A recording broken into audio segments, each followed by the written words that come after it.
Hello, welcome to a movie गीड़ा। आज मैं एक्सप्लेन करने वाला हूँ एक ऐसी मूवी जो कि आपको समझाएगी कि आखिर कैसे जो आज का एआई बढ़ता जा रहा है उन सभी का इस पृथ्वी पर क्या परिणाम होगा और कैसे एक लड़की एआई रोबोट से अपनी जान गंवा बैठती है। बाकी इस मूवी का नाम है the last spark of hope, जो कि 2023 में रिलीज हुई है। बात करते हैं इनकी जनरी की, तो यह एक सीधी सादी सर्वाइवल मूवी है। तो अगर आप इस चैनल पर नए हैं तो चैनल को सब्सक्राइब कर लेना और विजिट करके देखना कि मैं डेली ही इंटरेस्टिंग मूवी अपलोड करता रहता हूं। तो चलो इस कहानी को भी शुरू करते हैं। कहानी की शुरुआत होती है पृथ्वी ग्रह का दिखाते हुए, जहाँ पर हम देखते हैं कि पूरी तरीके से धरती नष्ट होती जा रही थी, क्योंकि धरती पर जीने के लिए जितने भी रिसोर्सेज थे खत्म हो चुके थे और जितने भी अमीर लोग बचे हुए थे वह भी रॉकेट लॉन्च करके अंतरिक्ष की ओर जा रहे थे। यह सब इतना जल्दी हुआ कि उन्हें यह भी नहीं पता था कि वह यहाँ से निकलेंगे तो जाएंगे कहाँ।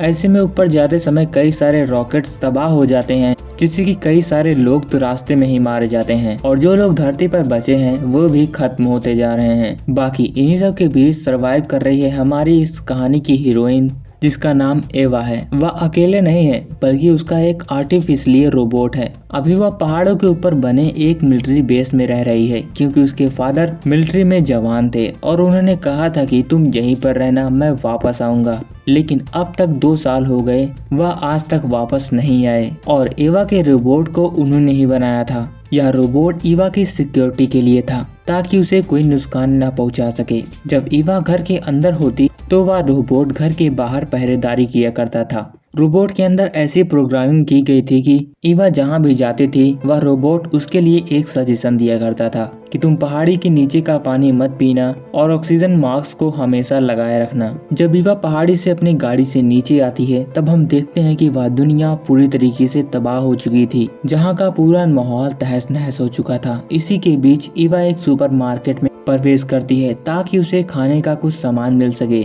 वह वहां पर अपने जरूरत का कुछ सामान लेती है और साथ ही साथ वहां पर एक नोटिस लिखती है कि अगर कोई सर्वाइवर यहाँ पर जिंदा हो तो वह पहाड़ी के ऊपर आ सकता है और मेरे साथ रह सकता है। फिर वह एक पौधे का बीज लेकर वहाँ से निकल जाती है। ईवा घर आने पर देखती है कि वह रोबोट उसका इंतजार कर रहा था। ईवा वहाँ से कहीं भी जाती थी तो वह रोबोट उसके एक पासवर्ड पूछता था। ऐसे में बार बार पासवर्ड पूछने पर एक दिन रोबोट के ऊपर ईवा गुस्सा हो जाती है, लेकिन वह रोबोट उल्टा उसके ऊपर गन तान देता है पासवर्ड न बताने पर। अब ईवा की भी मजबूरी थी, उसे रोज रोज पासवर्ड बताना पड़ता था और तभी वह रोबोट उसे घर के अंदर जाने देता था, क्योंकि इस रोबोट के अंदर प्रोग्रामिंग ही ऐसी की गई थी। ईवा उसको पासवर्ड बताती है और अंदर जाती है, जहाँ पर वह सबसे पहले सैनिटाइज होती है, क्योंकि बाहर का जितना भी प्रदूषण था वह वहीं पर नष्ट हो सके। यहाँ हम देखते हैं कि उसने अपने घर में एक छोटा सा ग्रीन हाउस बनाया था, जहाँ पर वह अपने काम की चीजें उगाया करती थी। उसके पास सिर्फ एक ही काम था, वह अपने सरवाइव करने के लिए जितना कुछ भी कर सके। उसने छत पर सोलर पैनल लगाए थे ताकि बिजली की कोई कमी न हो सके। कभी कभी ईवा अकेले काम करते करते बोर हो जाती थी और वो उस रोबोट से खेलना चाहती थी, लेकिन वह रोबोट जो कि प्रोग्रामिंग से बना था, इसके अंदर कोई भी ऐसी फीलिंग्स नहीं थी। यहाँ पर मस्ती मस्ती में ईवा उसे शादी करने के लिए प्रपोज करती है। वह रोबोट ईवा की यह बात सुनकर उसको शादी का डेफिनेशन बताने लगता है। यह बात सुनकर ईवा उस रोबोट से उसका रूल पूछती है। वह रूल बताता है कि वह कभी इंसानों को चोट नहीं पहुंचा सकता और दूसरा यह था कि वह खुद को जिंदा रखेगा, लेकिन इसके लिए कि वह किसी की जान नहीं लेगा, और तीसरा वह उसकी सिक्योरिटी किया करता था, जो कि उसका पासवर्ड जाना करता था। ऐसे में ईवा उसे बताती है कि एक बार चेक पोस्ट पर तुमने ऐसे ही कई सारों को रोक रखा था और तुम उनसे पासवर्ड पूछ रहे थे। उनको तुम्हारा पासवर्ड नहीं पता था, इसीलिए उनकी जान गई और इन सभी सर्वनाश का कारण तुम सभी रोबोट ही हो। इसीलिए ईवा कभी भी उसके ऊपर भरोसा नहीं किया करती थी और वह उसे बंद भी नहीं कर सकती थी, क्योंकि उसकी प्रोग्रामिंग उसके डैड ने की थी।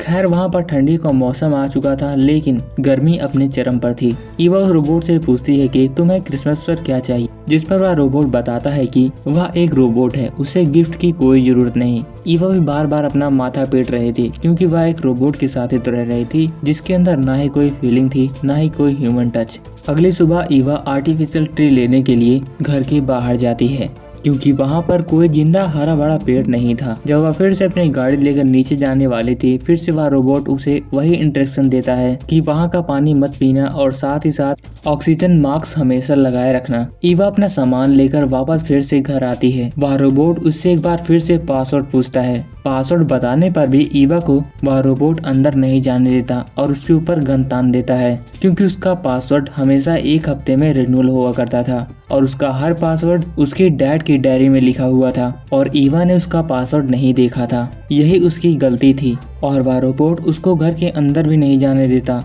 कि वह जाकर वहाँ पासवर्ड देख सके। ईवा इसके लिए बार बार उस रोबोट से रिक्वेस्ट कर रही थी, लेकिन वह ठहरा रोबोट। उसको इस सब से कोई मतलब नहीं था, सिर्फ अपना डायलॉग रट रट के बोल रहा था। ईवा के काफी देर बाहर रहने के बाद उसको प्यास भी काफी तेज लगी थी, लेकिन जब वह रोबोट अंदर नहीं जाने देता तब ईवा घर के बाहर ही बैठ जाती है और सोचती है कि अगर इस रोबोट का ध्यान भटका तो वह तुरंत जा करके उस पासवर्ड को देख लेगी। लेकिन वह रोबोट वहाँ से हटने का नाम ही नहीं ले रहा था। काफी देर वह ऐसी बैठी रहती है। एक समय में उसको एक आइडिया आता है। वह आकर उसे कहती है कि मुझे अंदर जाना है, मुझे एक कुल्हाड़ी चाहिए, मुझे एक पेड़ काटना है। लेकिन वह रोबोट इस पर बताता है कि इस दुनिया में पेड़ को खत्म हो चुके हैं, तो तुम्हें कुल्हाड़ी किस लिए चाहिए। वैसे तो रोबोट सब कुछ जानता था, ईवा को भी जानता था और उसके समय को भी जानता था, लेकिन उसके अंदर नहीं थी फीलिंग्स। वह प्रोग्रामिंग के चलते अपने इंस्ट्रक्शन को फॉलो कर रहा था। जब तक ईवा उसको पासवर्ड नहीं बताएगी तब तक वह उसे अंदर जाने नहीं देगा। एक बार फिर से ईवा उस रोबोट के सामने गिड़गिड़ाने लगती है और बता देगी वह अंदर जा करके डायरी में देखकर तुम्हें पासवर्ड बता देगी, लेकिन वह रोबोट उसे जाने तक नहीं देता। बस यही कहता, पहले पासवर्ड बताओ, पहले पासवर्ड बताओ। ईवा इस बात को लेकर निराश होकर फिर से वहीं पर बैठ जाती है और वह सोचती है कि रात को वह घर के अंदर चली जाएगी, लेकिन वह रोबोट उस घर की पहरेदारी बहुत ही स्ट्रिक्ट लेवल पर कर रहा था। सुबह होते उसे एक आइडिया आता है कि वह अपना मुंह ढक के उस रोबोट के पास जाते हैं और उसे बताती है कि वह एक रिफ्यूजी है और इस हिसाब से उस रोबोट को उसकी मदद करनी चाहिए, क्योंकि यह रूल है कि कोई भी रिफ्यूजी किसी भी देश में जाकर शरण ले सकता है। रिफ्यूजी का मतलब समझे तो जिस देश का कानून खत्म हो चुका हो वह अगर दूसरे देश में शरण लेने के लिए जाए। इस पर रोबोट उससे कहता है कि तुम एक बार फिर से वापस से आओ, मैं तुम्हारी स्कैनिंग करूंगा। लेकिन वह जब ईवा वापस जाती है तो वह फिर से अपना चेहरा खोल कर आती है। वह रोबोट स्कैनिंग में उसे नहीं पहचान पाता कि वह रिफ्यूजी है और वह फिर से उसे नहीं जाने देता। ईवा फिर से उसे कहती है कि मुझे घर के अंदर जाने दो, लेकिन वह रोबोट उसकी सुनने वाला में नहीं था। वह उससे पानी मांगती है कि अच्छा चलो पानी तो दे दो, लेकिन वह रोबोट इसके लिए भी मना कर देता है। लेकिन वह बताता है कि तुम इस गैस प्लांट में जाओ, वहाँ पर तुमको पानी मिल जाएगा। ईवा अपना बचा हुआ ऑक्सीजन सिलेंडर उठाती है और उस गैस प्लांट पे चली जाती है। वह किसी तरह गैस प्लांट के नीचे जाती है, तब वह देखती है कि वहाँ पर पानी की बोतल थी। लेकिन वह जैसे ही कुल्हाड़ी से दरवाजा खोलकर अंदर जाती है तब वह देखती है कि वहाँ पर खाली पानी की बोतल थी, वहाँ पानी था ही नहीं। ईवा के अंदर अब ताकत भी खत्म हो चुकी थी। जो भी ताकत थी वह तुरंत ही वापस अपने घर पर चली आती है। अब उसका लास्ट प्लान यही था कि वह घर के अंदर जाने के लिए उस रोबोट को ही मार देगी। वह तेज स्पीड में अपनी कार लेकर उसे ठोक देती है, लेकिन इससे उस रोबोट को कुछ भी नहीं होता, लेकिन उसकी कार ब्लास्ट कर जाती है। जिसके बाद हम सुबह को देखते हैं कि ईवा की हालत काफी खराब थी और वह अपनी आखिरी सांसें गिन रही थी। वह अपना जेब चेक करती है तो उसमें देखती है कि कुछ पौधों के बीज थे। वह उसे तुरंत ही जमीन में गाड़ देती है और उस रोबोट को बताती है कि एक काम करना, तुम इसको रोज पानी देना। वह रोबोट उससे बताता है कि अगर तुमने मुझे पासवर्ड नहीं बताया और तुम मर गई तो मेरा पासवर्ड खुद ही रीसेट हो जाएगा। और आखिरी में ईवा को इल्यूजन्स आते हैं कि वह एक अच्छी सी दुनिया में खड़ी हुई है जहाँ पर उसके डैड पानी पिलाने के लिए आए थे, लेकिन ऐसा कुछ भी नहीं था। ईवा उस रोबोट के सामने अपनी आखिरी सांसें ले लेती है और वह रोबोट उसे देखता रह जाता है, ना ही कोई फीलिंग्स थी। तो आपने देखा कि कैसे एक रोबोट ने एक लड़की की जान ले ली सिर्फ चंद पासवर्ड की वजह से।